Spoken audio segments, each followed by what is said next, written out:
第十碼中東的戰事會當講是大大影響全球石油的供應鏈。咱國內塑膠鑰匙嘛拄着大欠貨的情形。經濟部今仔日開記者會，講會推出專案，估計上濟會當生產12億5千萬的一斤的塑膠鑰匙，來消透大欠貨的情形。也那油的價格為了穩定物價，後禮拜汽油甲柴油是攏無要起價。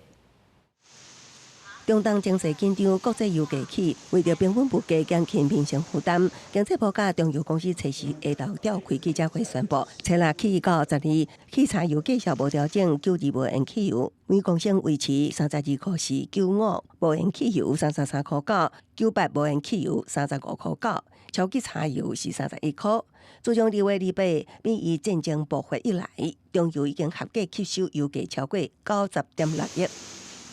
在消費者油價的部分呢，這是做一個綜合性的考慮。那麼對於消費者來講，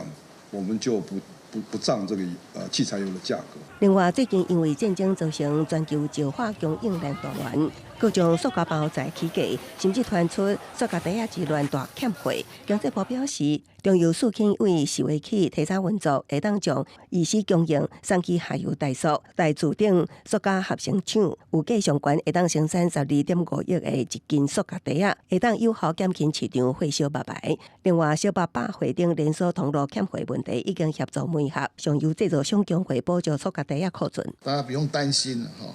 那真的有需要的時候再去買。好，那如果真的還不急着用的話，就不急着去買。真的是要買的話，一定可以買得到了。蔣明鑫指出，連假期間佇艋舺設置商款行訪，有粉仔表達塑膠袋無好買，目前有19個商款5個市場提出需求，已經請經濟部商業署追蹤統計，將優先工會閣強調，塑膠袋原庫存愛按照原價來賣，了後因為成本起，新生產的塑膠袋是會當起價3成，等於經濟部定調的相關起貨上限。記者綜合報道。